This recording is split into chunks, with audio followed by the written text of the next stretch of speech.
Hi, girls. Hi, Emma. Hi, Ariana. Hi, Adelina. This is Pop Pop. And today I'm a guest speaker. I'm going to read you chapter 4 of Charlotte's Web. In chapter 4, which is Roman numeral 4, IV, the chapter is called Loneliness because we all know that little Wilbur from chapter 3 is feeling a little lonely. The next day was rainy and dark. Rain fell on the roof of the barn and dripped steadily from the eaves. Rain fell in the barnyard and ran in crooked courses down into the lane where thistles and pigweed grew. Rain splattered against Mr. Zuckerman's kitchen windows and came gushing out of the downspout. Rain fell on the backs of the sheep as they grazed in the meadow. When the sheep, tired of standing in the rain, they walked slowly up the lane and into the fold. Rain upset Wilbur's plan. Wilbur had planned to go out this day and dig a new hole in the yard. He had other plans too. His plans for the day went something like this: breakfast at 6:30, skim milk, crusts, middlings, bits of donuts, wheat cakes with drops of maple syrup sticking to them, potato skins, leftover custard, pudding with raisins, and bits of shredded wheat. Actually, that's what Pop Pop eats. Breakfast would be finished at 7. From 7 to 8, Wilbur planned to have a talk with Templeton, the rat that lived under the trough. Talking with Templeton was not the most interesting occupation in the world, but it was better than talking to no one. From 8 to 9, Wilbur planned to take a nap outdoors in the sun. From 9 to 11, he planned to dig a hole or a trench and possibly find something good to eat buried in the dirt. From 11 to 12, he planned to stand still and watch flies on the boards, watch bees in the clover, and watch swallows in the air. 12 o'clock lunchtime, middlings, warm water, apple parings, meat gravy, carrot scraplings, meat scraps, stale hominy, and the wrapper off the package of cheese. Lunch would be over at 1. From 1 to 2, Wilbur planned to sleep. From 2 to 3, he planned to scratch his itchy places by rubbing against the fence. From 3 to 4, he planned to stand perfectly still and think of what it was like to be alive and to wait for Fern. At 4 would come supper, skim milk, a vendor, leftover sandwich from Lurvy's lunchbox, prune skins, a morsel of this, a bit of that, fried potatoes, marmalade dippings, a little more of this and a little more of that, and a piece of baked apple and a scrap of upside down cake.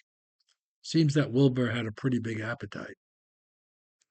Wilbur had gone to sleep thinking about these plans.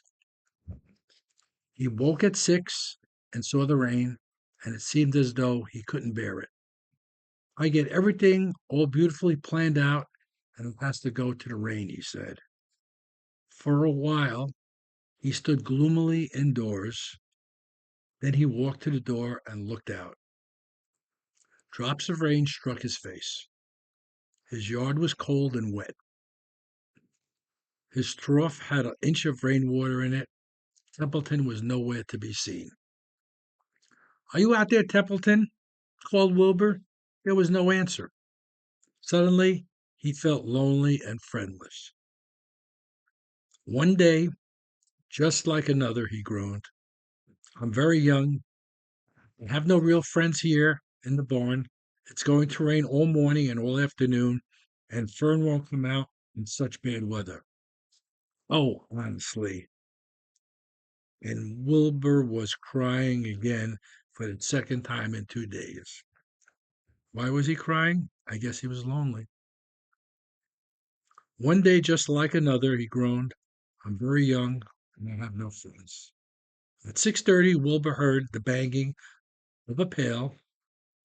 Lurvy was standing outside in the rain, stirring up breakfast. Come on, pig, said Lurvy. Wilbur did not budge. Lurvy dumped the slop scrapped in the pail and walked away. He noticed that something was wrong with the pig. Wilbur didn't want food. He wanted love. He wanted a friend, someone who could play with him. He mentioned this to the goose, who was sitting quietly in the corner of the sheep field.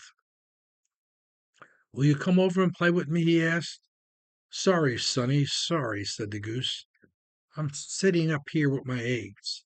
8 of them. Got to get them nice and toasty, toasty and warm. I have to stay right here.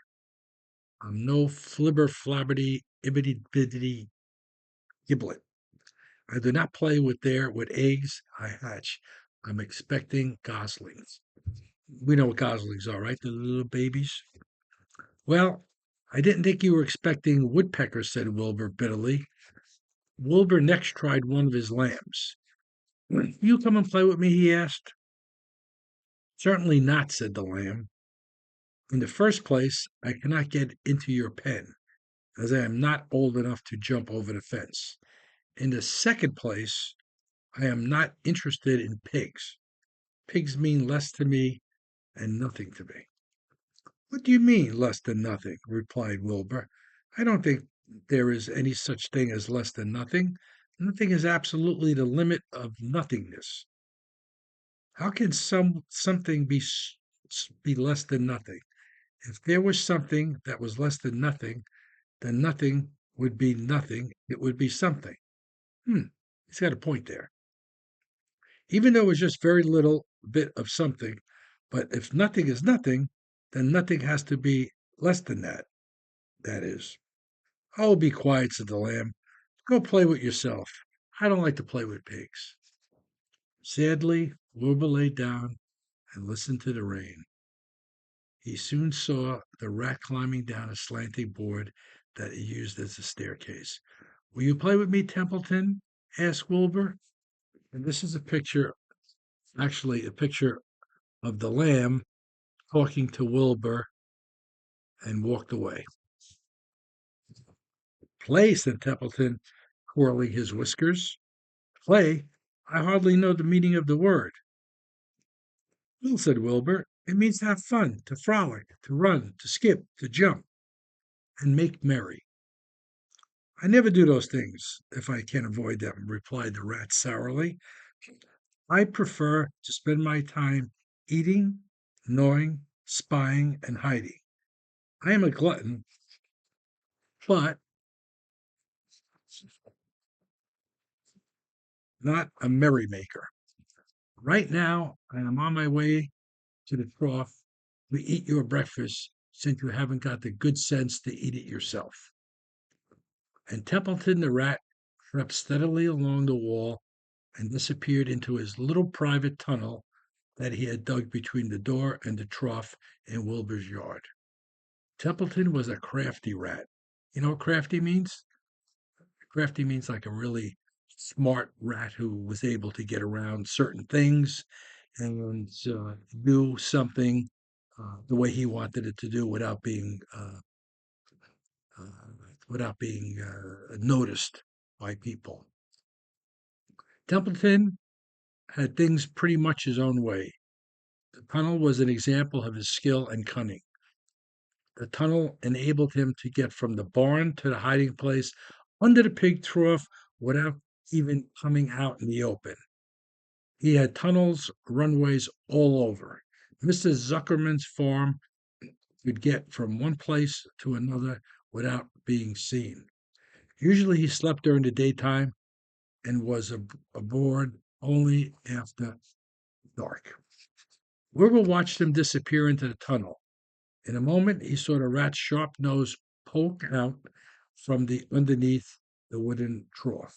Cautiously, Templeton pulled himself up over the edge of the trough and Once more, Wilbur could stand on the dreary, rainy day, seeing his breakfast being eaten by somebody other than himself.